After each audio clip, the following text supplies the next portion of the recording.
Queridos, depois de 40 dias de expiação ou reconhecimento, enfim chega um relatório de como aquela terra era maravilhosa. Deus tem uma promessa para mim e para você, e a promessa são de coisas maravilhosas, de uma cidade maravilhosa, ruas de ouro, muro de cristais, coisas lindas da parte de Deus para as nossas vidas, amém? Mas a perspectiva de como você vê isso, às vezes pode estragar todo o projeto.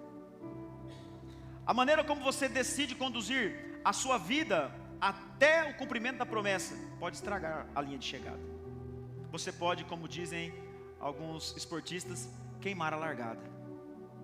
Simplesmente porque não está olhando direito. Simplesmente porque não está vislumbrando o sobrenatural de Deus, a glória manifesta do Senhor que alcançou você através de Jesus Cristo. Se nós não olharmos com um olhar maravilhoso, um olhar, sobrenatural, irmãos, nós vamos começar a enxergar tanto problema, tanta situação difícil, que nós não vamos, queridos, conseguir vencer as provações, e elas existem. No mundo tereis, mas Ele venceu o mundo, e nós somos mais que vencedores com Ele, amém? Irmãos, esta proposta é para que nós abramos os nossos olhos e entendamos que por mais que seja grande as aflições, por mais atordoante que seja a caminhada, o final é maravilhoso. O final é terra que mana leite e mel.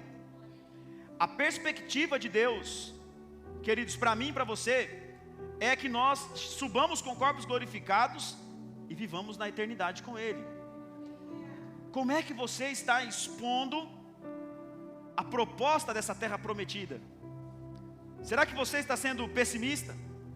Será que você está sendo uma pessoa que está levando tudo pelo lado ruim da coisa? Porque parece que as aflições sempre são maiores que as vitórias. Às vezes a gente é tão apegado às aflições que a gente sente dor por tudo e às vezes por todos, e esquece que a finalidade das coisas é Jesus. A finalidade das coisas é a vida eterna.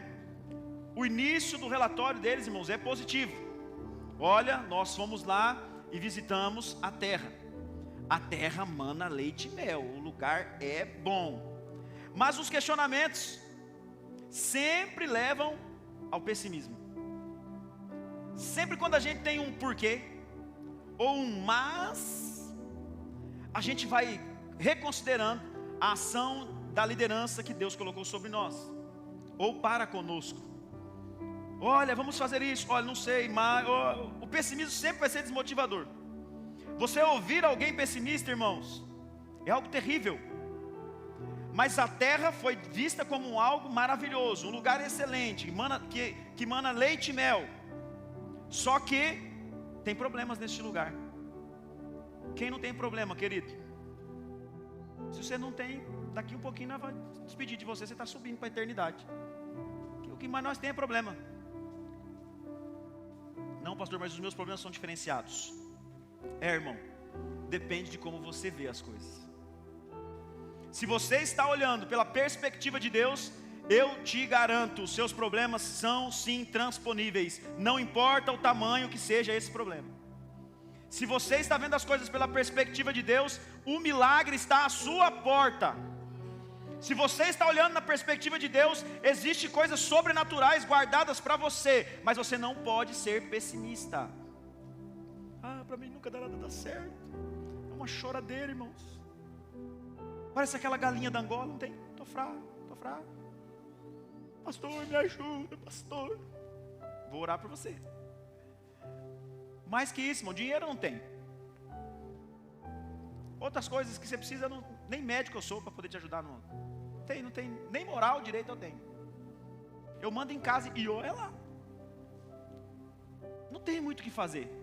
Porque à medida que você vai caminhando, você vai observando a terra, você vai observando os problemas, você vai observando o que está acontecendo. E se você olhar como Deus quer que você olhe, nada te para, amém? Você é inabalável. Você é alguém que está estruturado numa rocha que não te deixa desfalecer. Eu quero enumerar de maneira figurativa aquilo que foi apresentado de negativo, só para você entender. É só uma maneira figurativa, tá, irmão? Não estou falando que cada espia falou isso, até porque ia citar o nome deles aqui, nós ia ter uma confusão na mente, os nomezinhos, né? O primeiro espia viu um povo poderoso, Mas ele viu o povo de Deus naquela terra? Ele viu um povo forte. É só você ver no verso 28, você vai só observar. Ele também vê, o segundo espia vê no verso 28, gigantes. Esses aí, discípulos de Enaque, era gente grande. O terceiro espia viu cidades intransponíveis, fortificadas, impossível de entrar. O quarto espia viu a derrota iminente. Não tinha mais o que fazer. Nós seremos tragados por esse povo que está lá. O quinto espia viu-se devorado. É só você ver o verso 32. O sexto espia se viu como um inseto, no verso 33. Olha, a gente olha para eles, é como se a gente fosse um gafanhoto.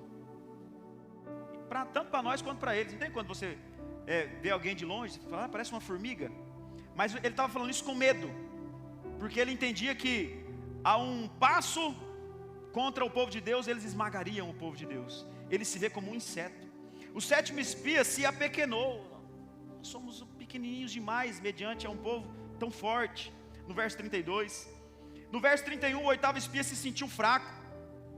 No verso 29, o nono espia se vê o inimigo. Ele vê o inimigo em lugares estratégicos. É na montanha, o povo que está ali, o povo que está aqui, o povo que está nos aguardando. Nós vamos passar por um lugar onde eles vão nos atacar. Eles já estavam preocupados com aquilo que iria acontecer. O décimo espia viu a destruição do povo de Deus. É claro que todos esses, irmãos, são de maneira figurativa. A Bíblia não cita quais foram os espias que entregaram os relatórios, mas a Bíblia fala que os 10 espias relataram de maneira ruim. Não pela perspectiva de Deus, mas pela perspectiva do homem.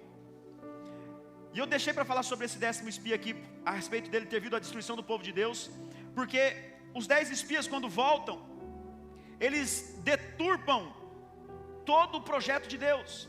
Porque por mais que esses espias aqui, irmãos, tivessem razão, e eles tinham, o povo era grande?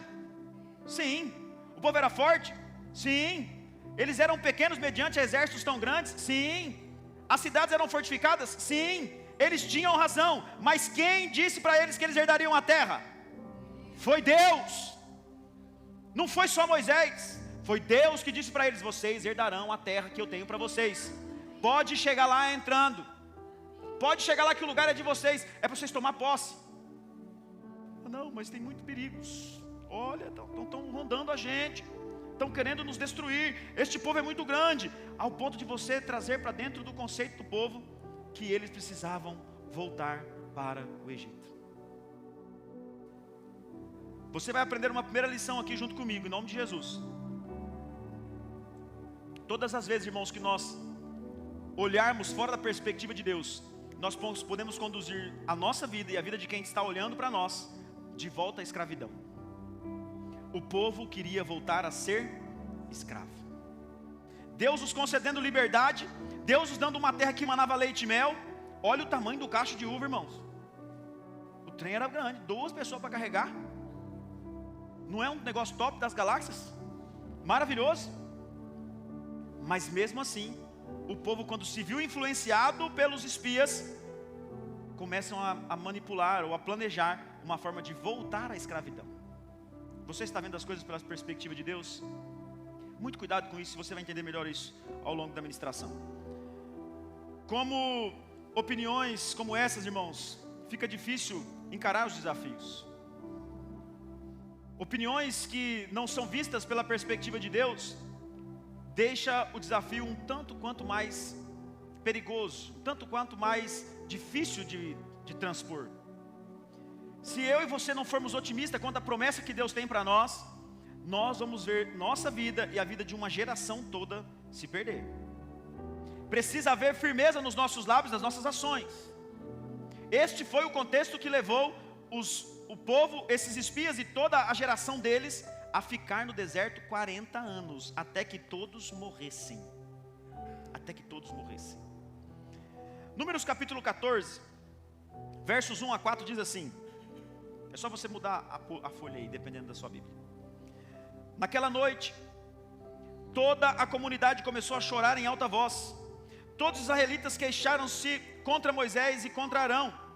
E toda a comunidade lhe disse: quem dera tivéssemos morrido no Egito. Quem dera tivéssemos morrido no Egito ou neste deserto, porque o Senhor está nos trazendo para essa terra, só para nos deixar cair a espada. Nossas mulheres e nossos filhos serão tomados como despojos de guerra. Não seria melhor voltar para o Egito? E disseram uns aos outros: escolheremos um chefe e voltaremos para o Egito. Preste atenção o que um olhar pessimista pode fazer. Irmãos, não tinha como esse povo ter esquecido tão rápido o que Deus tinha feito. Deus tinha aberto o mar, irmãos, há menos de 100 dias, ou um pouco mais de 100 dias, dependendo do contexto aqui. Deus tinha colocado nuvens para acompanhá-los, coluna de fogo. Deus tinha mandado maná, Deus tinha mandado... Olha, Deus estava fazendo coisas lindas por este povo. Deus estava abençoando a vida deles de maneira poderosamente. E neste momento eles se enquadram dizendo que era melhor voltar à escravidão. Deus estava no caminho e sustentando para que eles conseguissem, irmãos, vencer essas batalhas. Só que no meio dessa perspectiva ruim, no meio desse olhar pessimista, aparecem dois camaradas que presenciam ali, que nós presenciamos à luz da palavra, o poder de Deus através da sua fala. Dois homens que olham na perspectiva de Deus. Eles representaram confiança, representaram crença no sobrenatural. Eles tentaram fazer com que viessem àquela terra pela perspectiva de Deus.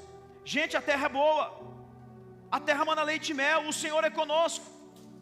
Esses dois homens olham para isso, irmãos, e começam a observar que Deus estava no controle de tudo. Mas, queridos, preste atenção. Se você não tiver cuidado, você pode ser alguém que pode conduzir uma geração a se perder. Se você não tiver cuidado, você pode conduzir uma geração a fugir do propósito de Deus por causa de um olhar pessimista. Não, deixa como está, porque Jesus está voltando mesmo. E o posicionamento de cristão? Porque assim como Jesus te salvou, Ele quer salvar outras pessoas que estão perto de você. E você é instrumento de Deus para isso. Mas se nós olharmos com esse olhar pessimista e às vezes até mesmo egoísta, nós não conseguiremos, irmãos, atribuir às pessoas um olhar como Deus quer que nós olhemos. Muita gente está olhando Deus pela nossa perspectiva, vocês sabiam disso? O nosso querido, já falecido Billy Graham, que dizia: você pode ser a única Bíblia que alguém um dia vai ler. Algumas pessoas estão olhando Deus através de você. Pergunta para quem está do seu lado assim: quem estão vendo em mim quando falo de Deus? Se é que fala de Deus, né? Está falando de Deus, irmãos? Você está encarando os seus problemas na perspectiva divina? Você está encarando as dificuldades da sua vida na perspectiva de Deus? Ou você está olhando e sentindo que nem a galinha da Angola? Estou fraco, não consigo. Será que Deus esqueceu de mim?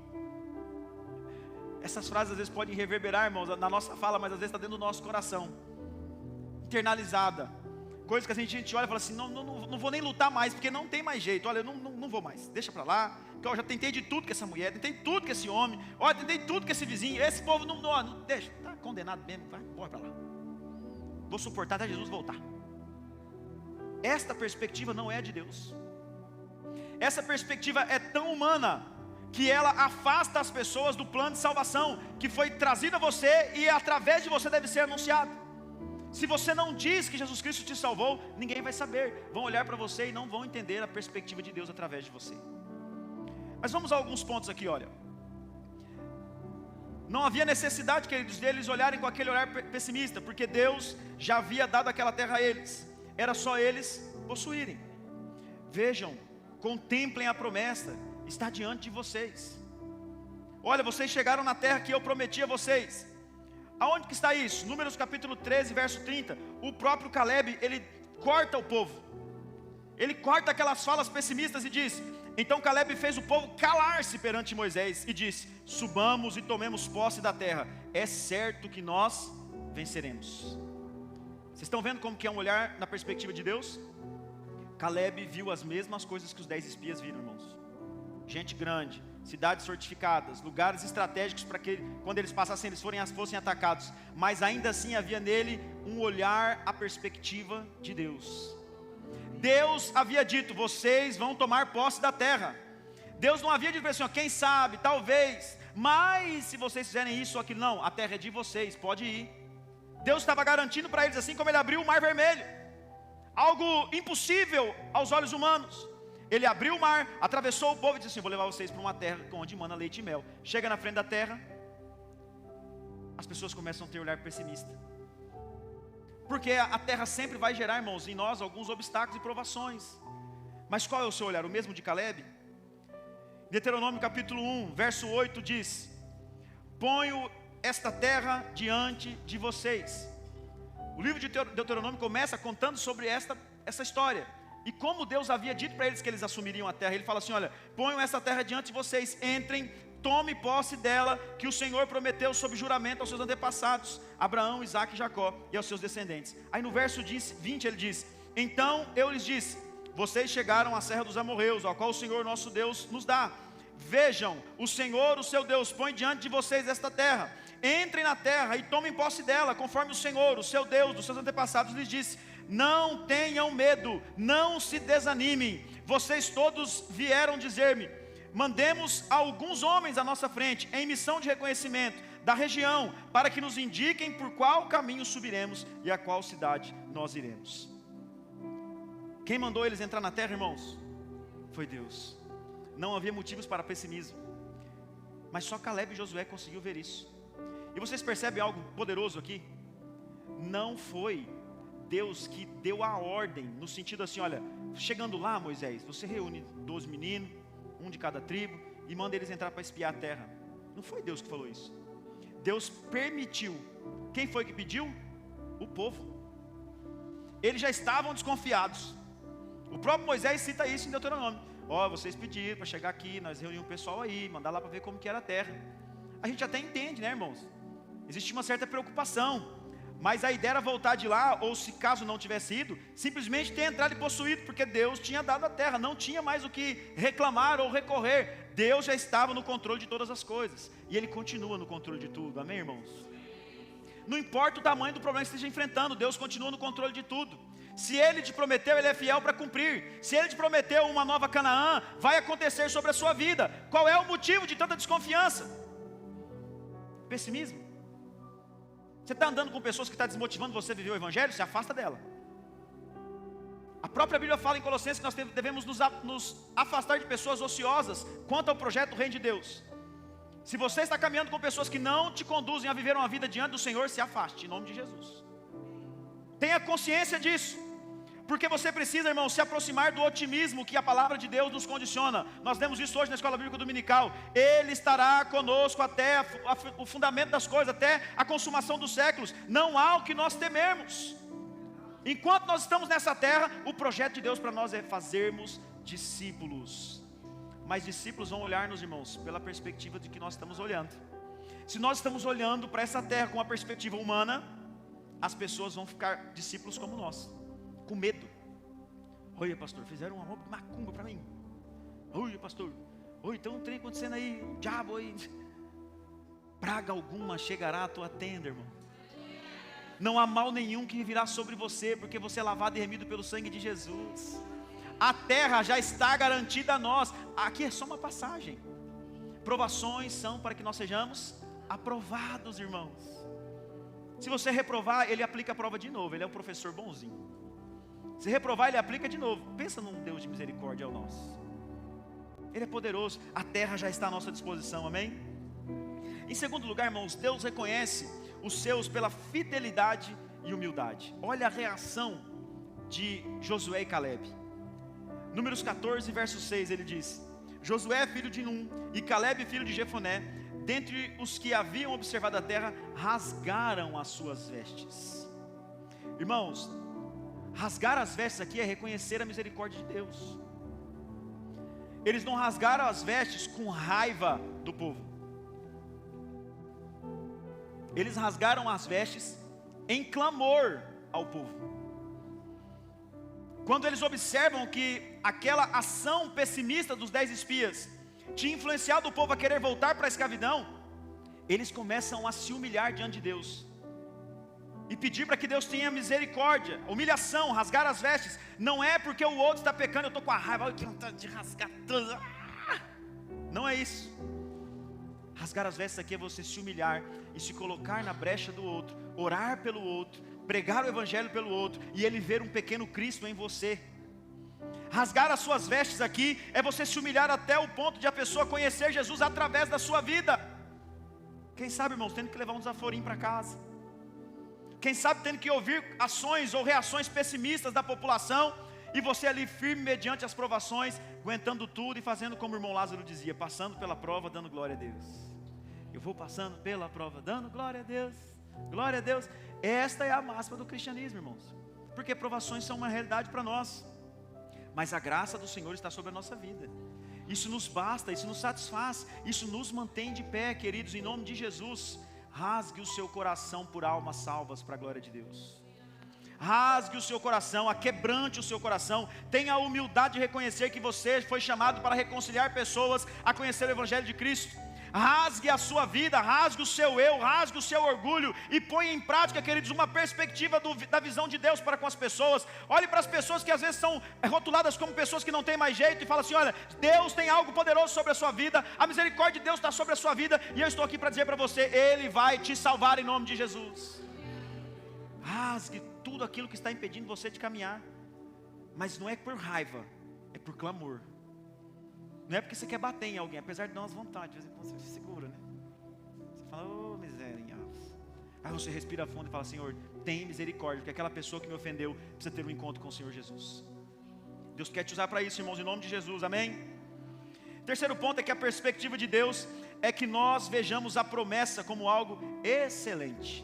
Números 14, 7 diz assim, e disseram a toda a comunidade dos israelitas, a terra que percorremos em missão de reconhecimento é excelente, excelente.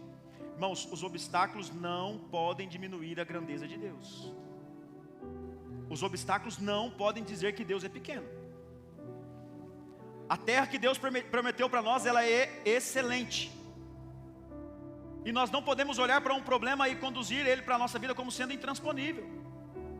Ela é excelente, é algo da parte de Deus. Os obstáculos não podem diminuir a grandeza que Deus tem reservado para nós. Sua expectativa não pode estar no que está acontecendo, mas no que está reservado. A sua perspectiva não pode estar no presente, tem que estar no futuro, naquilo que Deus colocou diante de nós. A sua perspectiva, a sua expectativa não pode estar neste plano, tem que estar na eternidade com Deus. Há uma nova Canaã sendo preparada para nós, há uma cidade maravilhosa, excelente sendo preparada para nós, e o seu lugar está reservado lá, amém? Quem vai para o céu, dá um glória aí, amém? Queridos, creia que o lugar é excelente. Eu sempre falo isso, eu quero um sobradinho, para olhar da sacada, vocês passando, quer tomar um tereré, porque no fundo da minha casa vai ter uma plantação de tereré. Eu pedi para Deus, pode ser que chega lá, não tem, mas tudo bem, ainda assim é excelente. Tem gente que já pediu para ter Coca-Cola no céu, misericórdia, irmãos. Se tiver, vai ser excelente. Não acredito não, o tereré pode até ser, né, naturalzinho, com limão, né, Cleber? Café vai ter no céu, não vai, irmãos? Eita glória! Se não tiver, ainda assim, lá é excelente. É o melhor lugar para nós estarmos. O céu é excelente. A nova Canaã é excelente. Pastor, mas tantos problemas que acontecem, irmãos, não se apegue ao que está acontecendo aqui. Não se apegue ao tempo presente. Deus está às portas. Jesus Cristo está voltando buscar a sua igreja. E nós estamos com a expectativa que o céu será o nosso lugar. E lá é um lugar excelente para se estar. Pastor, mas vamos falar que nós é louco, como é que nós vamos para o céu? Falamos, irmão, nós é doido mesmo, nós vamos voando, para você ter uma ideia. Mas nós vamos batendo asa, eu não sei, o corpo vai ser glorificado, irmão. Mas era legal se nós tivéssemos uma asa, né? Ó, decolando. Tinha um irmão cantando uma vez, e ele cantava assim, mas se Deus tivesse dado asas para o crente, nós voaríamos ao espaço sideral. Se Deus desse asa para crente, irmão, nós estava complicado. Deus tem que segurar na rédea mesmo aqui, ó. Nós não aguenta um probleminha e começa a murmurar. Mas o lugar é excelente. Aquilo que Deus tem reservado para nós é excelente. Não se detenha, queridos, a você viver uma vida fora do propósito de Deus ou com medo. Porque em quarto ponto eu queria que você lembrasse de um texto que eu cito muito aqui na igreja, que é em 2 Timóteo capítulo 1, 7, que diz, pois Deus não nos deu espírito de covardia, nem de medo, mas Ele nos deu poder, amor e equilíbrio. Não há nada, queridos, que possa parar você. Você não pode ter medo das adversidades. Você não pode ter medo dos gigantes. Você não pode ter medo das afrontas, das cidades fortificadas que vão querendo te rondar. O Deus que nós servimos, irmão, derruba muralhas. O Deus que nós servimos derruba gigante com uma pedrinha. O Deus que nós servimos, irmãos, resolve problemas que nós não vamos resolver mesmo, porque Ele é um Deus do impossível. Para Ele, na verdade, não há coisas impossíveis. Deus não te deu, irmão, você não é covarde, em nome de Jesus. Você não é medroso, você não é tímido, você é alguém eficaz diante do Senhor. Porque quando você ora, queridos, o inferno treme e você é abençoado. E pessoas que estão recebendo a sua oração são abençoadas, porque a oração de um justo pode muito seus efeitos. Números capítulo 14, versos 8 e 9 diz: se o Senhor se agradar de nós, Ele nos fará entrar na terra prometida, onde manda leite e mel, e nos dará, e a dará a nós. O verso 9 diz: somente não sejam rebeldes contra o Senhor, e não tenham medo do povo da terra, porque nós os devoraremos como se fosse pão. Ele usa a mesma figurativa que os espias pessimistas tiveram. Olha, mas nós seremos devorados por aquele povo. Nós os devoraremos como se fosse pão. Irmãos, nós vamos consumir qualquer obra do inferno contra nós. Como se a gente tivesse um raio na ponta do dedo assim, ó. Em nome de Jesus, sai daqui, capeta. Você não tem poder na minha vida, na minha família. Você, irmãos, é empoderado pelo Espírito Santo. Ele não te deu o espírito nem de medo, nem de covardia. Foi poder. Ele te deu autocontrole. Você, queridos, é tomado pelo Espírito Santo de Deus. E não tenham medo do povo da terra, porque nós os devoraremos como se fosse pão. A proteção deles se foi, mas o Senhor está conosco. Não tenha medo deles. Qual era a proteção deles, irmãos? A única proteção que eles tinham era até Deus ter decretado que aquela terra não era mais deles, era do povo de Deus. O espaço onde você está é seu. Foi Deus que te deu. Qualquer que seja a reação, irmãos, às vezes dentro de um ambiente de emprego, às vezes dentro de um ambiente, sabe, que você está ali, você percebeu que Deus te trouxe um governo, às vezes estão querendo te derrubar, passar a perna em você, e você está falando, tranquilo, essas adversidades não vão tirar a sua paz, isso não vai tirar o seu foco. Deus não te deu espírito nem de medo nem de covardia. Mantenha-se firme em nome de Jesus. Deus não tem parte com desencorajadores. Deus não tem parte com gente pessimista, irmãos. Pessoas rebeldes em seus corações, com tendência a desmotivar as ações que conduziram o povo à promessa. Deus não tem parte com gente assim. Deus se agrada de quem olha pela perspectiva dele. E a perspectiva dele é: a terra já é de vocês, não tenha medo. Não tenha medo. Deus não tem parte com gente pessimista. Você tem noção do que é uma obediência absoluta? Moisés estava conduzindo o povo, irmãos, e chega um determinado momento que ele vai chamar os meninos para ir para o lugar. Só que ele já tinha pegado um rapazinho que chamava Oséias e mudado o nome dele. Qual que era o nome dele? Josué. Você está disposto a deixar eu mudar seu nome? Sou seu líder, querido. E aí? A partir de hoje seu nome não é Juninho mais não. É Antônio. A partir de agora não é mais Tiago não. É Francisco. Aí os irmãos, para o seu irmão Chiquinho. Aí pronto. Eu estou sendo exagerado, irmãos. Porque havia um propósito na mudança do nome de Oséias para Josué. Porque Josué é a derivação que vai levar a Jesus. Jesus e Josué, nas traduções, são a mesma coisa, significa Salvador. E Josué, de fato, foi alguém que conduziu o povo à terra prometida, porque Moisés ficou no caminho. Inclusive por ter sido meio rebeldinho, né?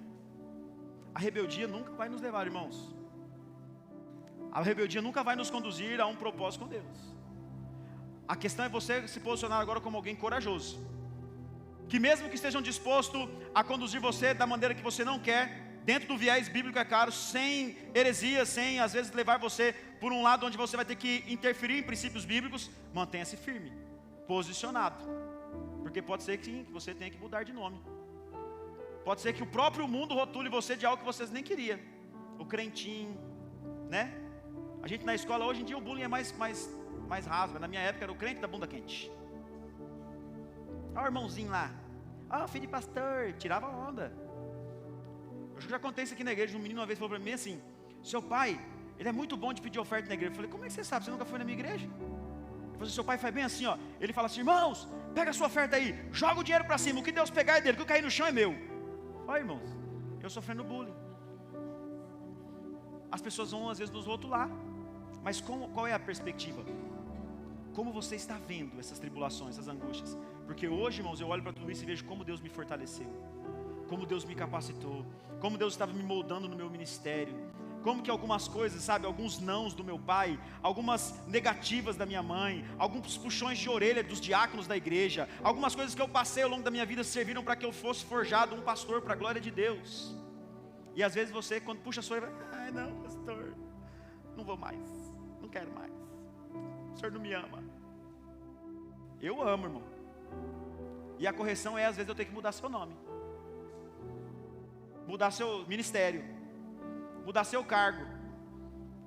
A partir de hoje você não é mais presbítero, você é o cara que limpa o chão da igreja. Bora? Pastor, eu larguei mão de ser líder para ser faxineiro. Não, você era servo, continuou sendo servo. Nada muda, irmãos. O contexto é nós termos uma conexão aqui com a obediência absoluta. Porque, queridos, a proposta do mundo é desvirtuar-nos. Mas Deus não nos deu esse medo, essa intensidade. Esse cargo que você tem na igreja te deixa para baixo, te menospreza. Muda de igreja, muda de pastor. Não, eu estou lá para servir a Cristo. Eu nunca esqueço o Terço passando pano de chão. Eu não queria passar pano desse chão aqui, não, pastor. Eu falei, larga o pano de chão aí, filho. Não, mas eu não estou fazendo pelo Senhor, estou fazendo por Jesus. Quase arrancou o esmalte do piso, tanta raiva que ele estava. Eu falei, glória a Deus, é por Jesus mesmo, não é por mim. Passa o pano aí. Irmãos, é por Jesus. Tudo é para a glória de Deus. Trabalhe incansavelmente. Abra o seu coração, abra a sua boca e seja alguém de maneira positiva. Sabe por quê? Verso 10 do capítulo 14 de Números vai dizer assim, ó, mas a comunidade toda falou em apedrejá-los. Todas essas visões aqui que nós demos de maneira positiva foi falas de Josué e Caleb. Qual foi a reação do povo? O povo falou em apedrejá-los. Mas o que aconteceu logo em seguida, irmãos? A glória do Senhor apareceu a todos os israelitas na tenda do encontro. Você sabe quando você descobre que você está influenciando pessoas na glória de Deus? Quando levantam a mão para jogar uma pedra em você. Ninguém vai jogar pedra em árvore que não está dando fruto, irmãos. Ninguém vai jogar árvore em pedra vazia. Nós dizíamos hoje na escola bíblica dominical, eu estou dizendo, repetindo para você vir participar nos domingos de manhã. O quanto é às vezes dolorido você ver alguém que às vezes te menospreza ou te trata mal porque você às vezes não participa das coisas. Até foi a Renata que falou sobre isso. Mas que você vê no momento da aflição, da angústia, a pessoa vir te procurar e falar assim, ora por mim porque eu estou precisando de oração. Na hora da promiscuidade, ou na hora da falta de princípios das coisas de Deus, você não servia, você era alguém que foi rotulado por outras coisas. Pegaram até uma pedra para atacar em você, mas na hora da oração, fala assim, por favor, me ajuda. Por favor, atende-me. E aí você vem com um olhar otimista e fala assim, deixa eu orar por você, porque Deus quer mudar a sua vida. Alguém pessimista ia falar assim, vai procurar o caminhão que você caiu. Na hora de você ficar tirando sarro de mim, isso era bom, né? É assim que o crente olha na perspectiva de Deus, irmãos? A gente recua e fala, eis-me aqui, estou pronto para servir. Eis-me aqui. Porque aí você começa a mostrar e demonstrar a glória de Deus através da sua vida. A glória de Deus tomou, irmãos, tomou aquele lugar. Os israelitas ficaram pasmos com a glória de Deus. E a justiça veio sobre os pessimistas. Deus é amor, amém? Mas Ele é justiça. A partir daqui, a partir de alguns dias, alguns momentos, em que eles poderiam já ter entrado na terra que Deus tinha prometido para eles, eles passam 40 anos vagando no deserto, até que o último da geração dos 10 espias morresse. Aí eles puderam entrar na terra. Vocês estão entendendo? Vocês estão entendendo? Tem gente caminhando com você que está esperando uma visão otimista de reino. Tem gente que está caminhando com você, que estão olhando para você e querendo ver Deus através da sua vida. Vocês estão prontos para as pedradas, irmãos? Vocês estão prontos para tomar algumas pedradas? Pois o seu relatório positivo pode gerar descontentamento, raiva, perseguição. O seu relatório de uma terra prometida onde mana leite e mel pode gerar algumas pedradas sim.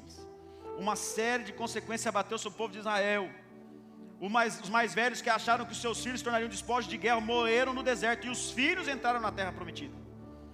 Josué e Caleb por olharem a terra na perspectiva de Deus, entraram para desfrutar do que Deus havia reservado para eles. Da geração deles, só entrou os dois. Quem tinha um olhar na perspectiva de Deus. Eu quero convidar você nessa noite a abrir os teus olhos espirituais, irmãos, em nome de Jesus. Olhe para quem está do seu lado, por favor, olha aí. Essa pessoa às vezes está olhando você caminhar segundo o coração de Deus. Se o pai que estiver perto do filho, olha para o filho. Essa pessoinha vai olhar para você e aprender muita coisa com você. Que tipo de olhar que você tem? Pode olhar para a barriga da Nayara, Cassiano. Que tipo de perspectiva você está gerando no coração? Qual é a sua visão acerca das coisas do mundo? O seu filho está sendo influenciado por você. Seu filho vai ser alguém igual a você quando você crescer? Pastor, mas crente igual a você? Servo de Deus igual a você? Fiel igual a você? Alguém que está olhando pela perspectiva de Deus? Alguém que ama a Deus acima de tudo? É esse pai que ele está vendo em você? É essa mãe que ele está vendo em você? Alguém que olha segundo o coração de Deus? Alguém que olha pela perspectiva de Deus? Porque se não for isso, irmãos, hoje é dia de você abrir os teus olhos espirituais em nome de Jesus. Não influencie os seus filhos a viver uma vida de promiscuidade fora da presença de Deus. Você é homem e mulher de Deus para levá-los à salvação, à terra prometida. O Espírito Santo de Deus mora em você, amém? Conduza toda a sua geração a Cristo, para a glória de Deus.